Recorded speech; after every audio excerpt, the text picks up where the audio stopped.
Você está ouvindo o podcast Leia Mais, gerando mais conhecimento.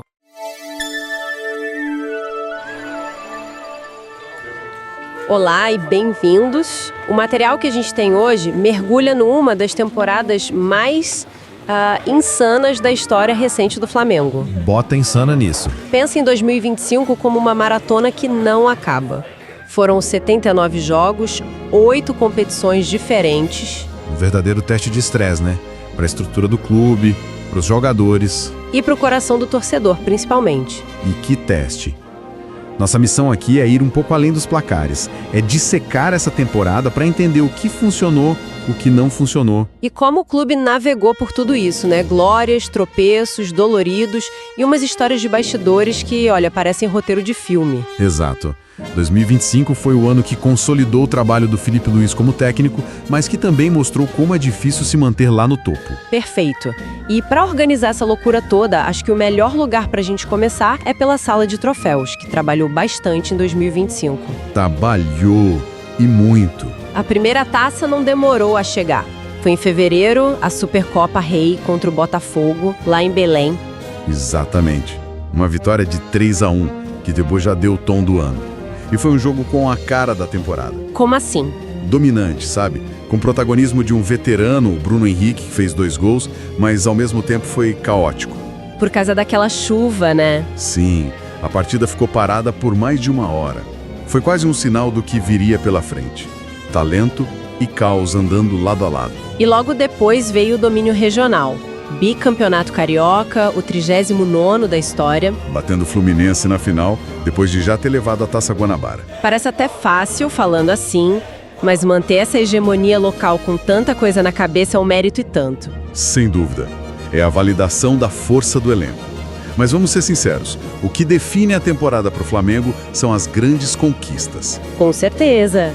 E nesse quesito 2025 foi monumental. Primeiro o Campeonato Brasileiro. Conquistado com uma rodada de antecedência, superando o Palmeiras, que foi um rival duríssimo. O ano inteiro. Fazer 78 pontos num campeonato desses mostra uma consistência, assim, absurda. Uma máquina. Mas a grande história, a joia da coroa, foi a Copa Libertadores. A Libertadores. O 4º título. Isso é um território inédito para clubes brasileiros. Só que essa campanha não foi um passeio no parque. Longe disso. Olhando para trás, qual foi o momento mais crítico que quase colocou tudo a perder? Essa é a pergunta-chave. Porque a campanha foi tudo menos tranquila. O Flamengo se classificou em segundo no grupo, atrás da LDU. Isso já acendeu um alerta, imagino. Um alerta gigantesco. O time parecia vulnerável, principalmente fora de casa. A partir das oitavas, cada jogo era uma final. Passou pelo Internacional, mas... O jogo contra o Estudiantes na Argentina foi um teste para cardíaco. A classificação veio nos pênaltis. Com o Rossi sendo herói. Exato. Ali, naquele momento, a temporada poderia ter ido para um caminho completamente diferente. É nesses jogos que se forja um time campeão, né? Com certeza. E depois ainda teve o Racing na semifinal. Outro confronto duríssimo. E aí a final em Lima contra o Palmeiras, o grande rival dos últimos anos. Foi um jogo tenso, tático, de poucos espaços. Uma vitória por 1-0, gol do Pedro, que coroou uma campanha de superação. Mostrou um time que soube sofrer, que aprendeu com os erros. E que cresceu no mata-mata. Foi a glória máxima. 4 títulos é impressionante. Mas uma parte da torcida pode argumentar que, para um time com esse investimento, cair nas oitavas da Copa do Brasil e do Mundial de Clubes é uma falha. Essa crítica tem fundamento? Tem, e é uma crítica justa. A temporada não foi perfeita. A eliminação para o Atlético Mineiro na Copa do Brasil, nos pênaltis, doeu. Foi sintomática de um problema pontual que o time do Felipe Luiz apresentou. A dificuldade contra times de transição muito rápida. O Flamengo tinha a bola, controlava o jogo, mas sofria demais nos contra-ataques. E ali custou uma competição importante. E o Mundial? Classificar em primeiro no grupo, vencendo o Chelsea e depois cair para o Bayern, foi um choque de realidade. Eu diria que foi uma medição de forças. A vitória contra o Chelsea mostrou que o Flamengo pode competir com a elite europeia num jogo único. Certo. Mas a derrota de 4-2 para o Bayern mostrou que a consistência e o poderio dos superclubes europeus ainda são um degrau acima. Entendi. E teve também a Copa Intercontinental que voltou. Chegar na final contra o PSG e perder nos pênaltis é cruel. Fica aquele sentimento de quase, né? Exato. Faltou um detalhe para a glória mundial. Então, o saldo é um domínio continental e nacional, mas com lembretes dolorosos de que ainda há espaço para evoluir. E para sustentar essa maratona toda, o elenco precisa ser robusto. Em 2025, o entra e sai no ninho foi intenso. Muito intenso. Vamos falar um pouco desses novos rostos. Começando por uma aposta interessante, o atacante Juninho, que veio do Karabakh, do Azerbaijão. Um mercado bem alternativo. Sim, uma contratação de observação para compor elenco, mas que mostra o clube atento. O detalhe dele ter escolhido a camisa 23 pela data de nascimento da filha é curioso. Humaniza a chegada. E tivemos a chegada de um peso pesado para a zaga, o Danilo, ex-Juventus. Ele não chegou quieto, né? De jeito nenhum. A mensagem de despedida dele para a torcida da Juve, criticando a diretoria, mostra uma personalidade forte. E o que a chegada de um jogador com essa bagagem agregou a um vestiário que já é cheio de estrelas? Agregou liderança, mentalidade vencedora europeia. A defesa do Flamengo, por vezes, era criticada pela falta de concentração. Verdade. O Danilo trouxe essa seriedade, essa experiência. Foi uma contratação mais pro vestiário e pros momentos de pressão do que para titularidade absoluta. Mas a importância dele foi nítida. Mas a contratação que gerou mais debate, sem dúvida, foi a do Jorginho. Ah, o Jorginho. Um ítalo brasileiro, campeão de tudo na Europa, vindo do Arsenal, que nunca tinha jogado profissionalmente aqui. Muita gente se perguntou se ele se adaptaria. Ele foi mesmo a contratação de maior impacto? Com certeza. O impacto dele foi imediato e principalmente tático. Explica melhor. O Flamengo tinha um meio-campo muito vertical, de força, mas sentia a falta de alguém que controlasse o ritmo, sabe? Que ditasse a cadência do jogo. O metrônomo. Perfeito. O Jorginho trouxe exatamente isso.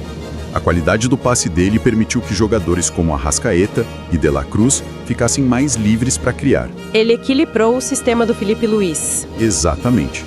A escolha da camisa 21, pelo ano mágico dele em 2021, foi uma aposta simbólica que se pagou em campo. Faz todo sentido, mas para essas peças chegarem, outras tiveram que sair. E algumas saídas foram bem sentidas. A de Fabrício Bruno para o Cruzeiro, por exemplo.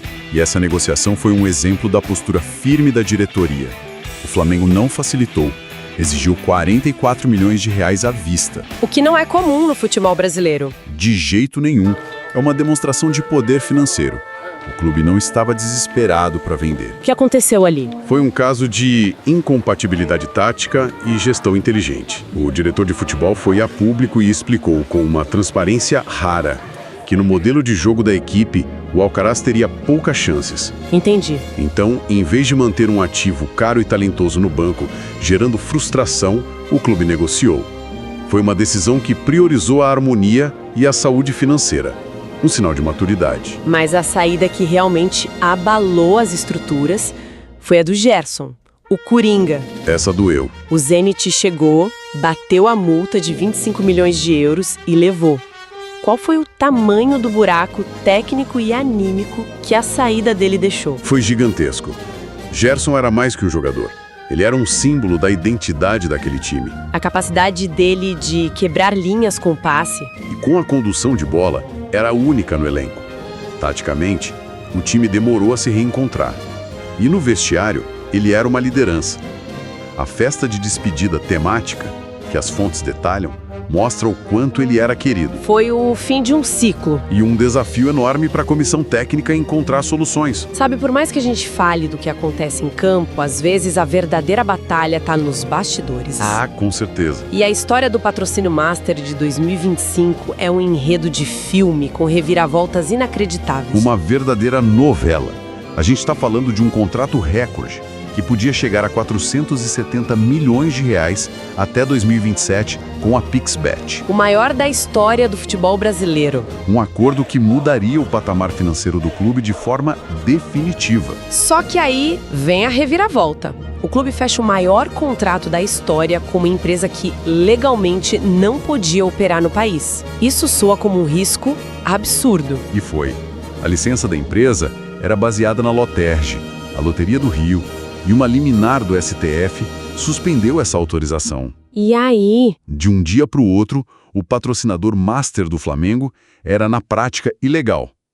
Imagina o caos na diretoria. Foi uma batalha jurídica que se arrastou por meses. É inacreditável. E como isso se desenrolou? Porque a gente continuou vendo a marca na camisa. Foi na base da liminar. A empresa conseguiu uma autorização provisória. Aí o Ministério da Fazenda suspendia de novo.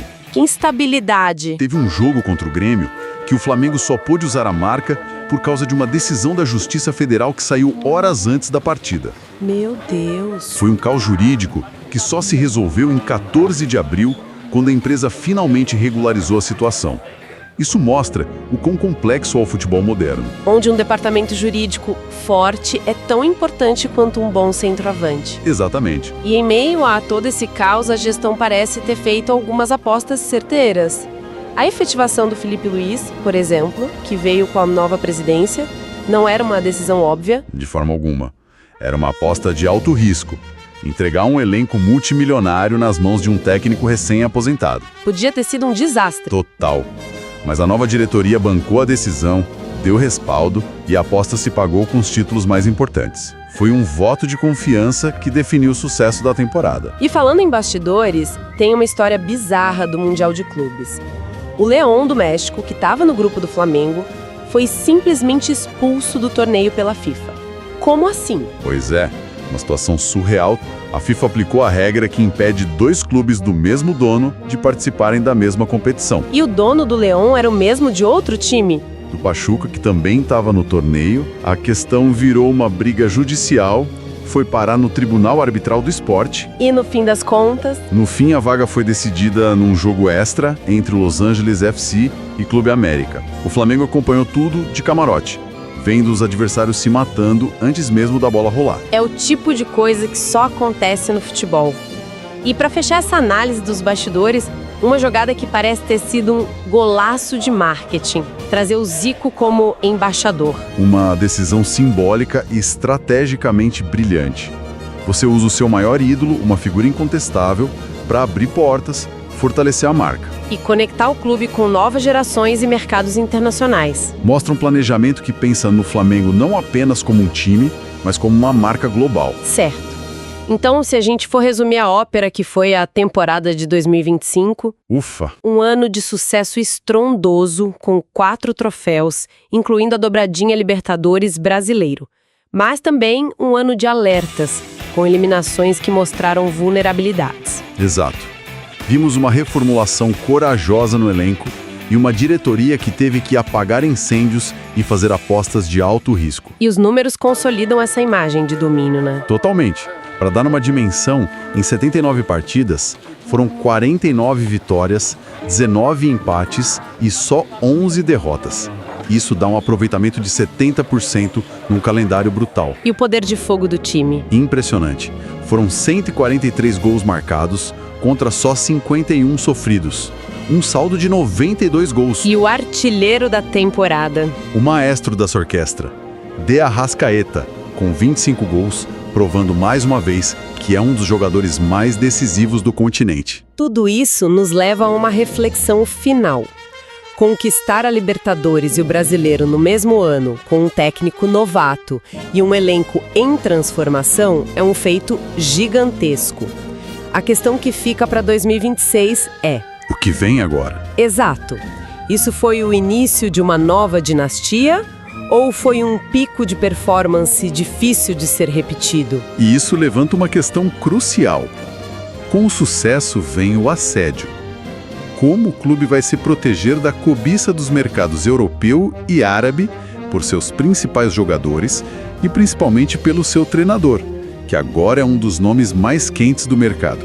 Qual é o próximo passo para evoluir um time que já parece ter conquistado tudo? Manter-se no topo, como a gente sabe, é infinitamente mais desafiador do que a jornada para chegar até ele. Você acabou de ouvir o podcast Leia Mais, gerando mais conhecimento.